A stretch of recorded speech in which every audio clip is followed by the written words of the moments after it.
Novel محبت سے خدا تک کا سفر، تحریر مہوش صدیق، قسط نمبر 39۔ اذلان صوفے کی پشت سے ٹیک لگائے اپنی آنکھوں کو مسلتے بار بار خود کو ضبط کرنے کا عندیہ دے رہا تھا۔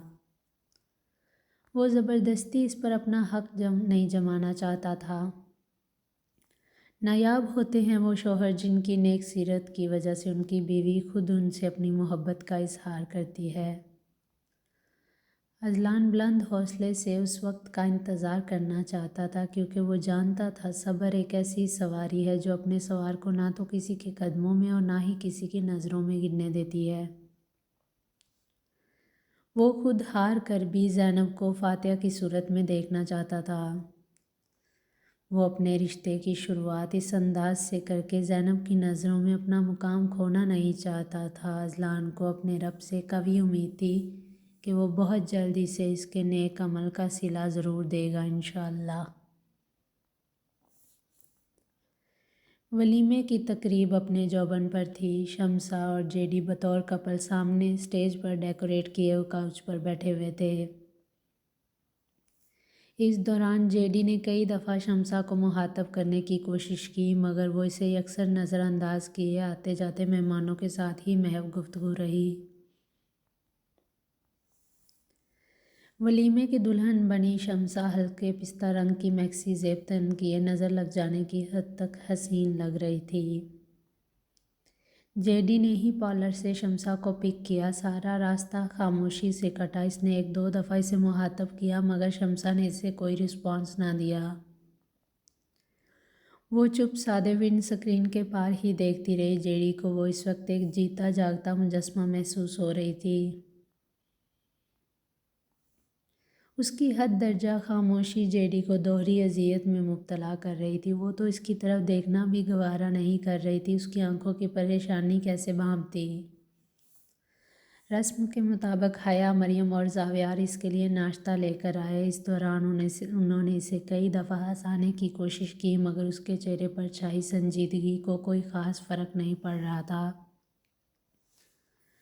وہ چاہنے کے باوجود اپنے ہونٹوں پر حقیقی مسکراہٹ کے رنگ بکھیر نہ سکی۔ اس کی اس کیفیت نے جے ڈی کو مزید شرمندہ ہونے پر مجبور کر دیا۔ صبح شام ہو چکی تھی۔ جے ڈی نے اپنی اس غلطی پر خود کو لعن طعن کرنے میں کوئی کسر نہیں چھوڑی۔ تقریب کے اختتام پر اختر صاحب اور سونیا بیگم رسم کے مطابق شمسا اور جے ڈی کو ایک دن کے لیے واپس اختر ہاؤس لے کر جا رہے تھے۔ وہ سب لوگ ایک ہی کار میں سوار تھے۔ ڈرائیور کے ساتھ فرنٹ سیٹ پر زاویار بیٹھا ہوا تھا، بیک سیٹ پر سونیا بیگم اور اختر صاحب، اور اس سے پچھلی سیٹ پر جے ڈی اور شمسا براجمان تھے۔ شادی کے فنکشن چونکہ ختم ہو چکے تھے، اس لیے ہال میں موجود باقی سب لوگ اپنی اپنی فیملیز کے ہمراہ گھروں کو لوٹ گئے۔ آئی ایم سوری شمسا، میں کچھ زیادہ ہی اوور ریئیکٹ کر گیا۔ جے ڈی نے چند فٹ کے فاصلے پر بیٹھی شمسا کو ایک نظر دیکھا اور پھر اپنا موبائل آن کیے ایک میسیج ٹائپ کرتے ہی سینڈ کا بٹن دبا دیا۔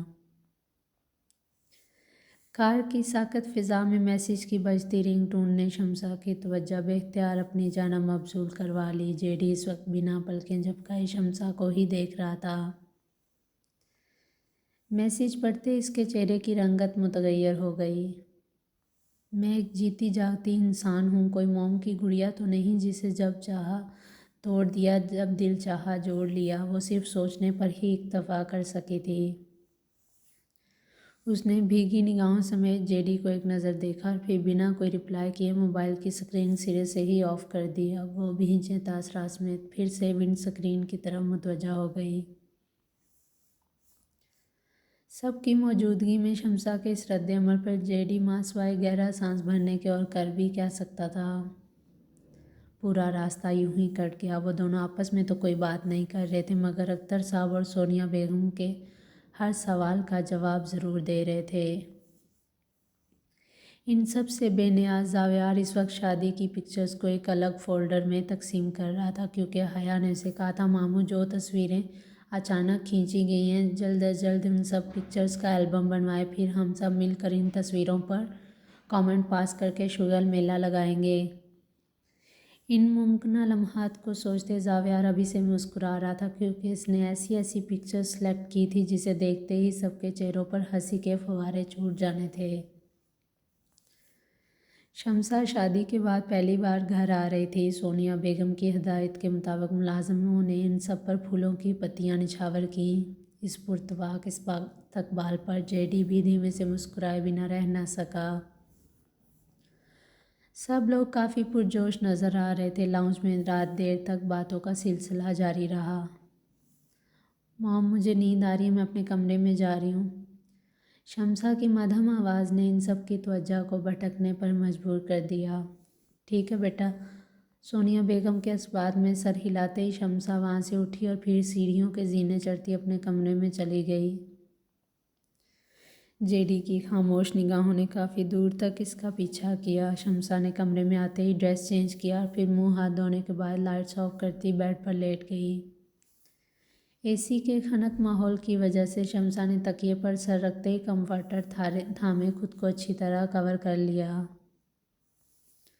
تقریباً 10 منٹ کے وقفے کے بعد جے ڈی نے دروازے پر دھیمی دستک دی اور پھر بنا کسی کا جواب جانے اگلے ہی لمحے دروازہ کھول بھی دیا۔ کمرے کی تمام لائٹس آف دیکھ جے ڈی نے اندازے سے دیوار پر ہاتھ مارتے الیکٹرک بورڈ تلاش کیا۔ چند ہی سیکنڈز کے بعد اس کا ہاتھ مطلوبہ بٹن پر جا کر رک گیا۔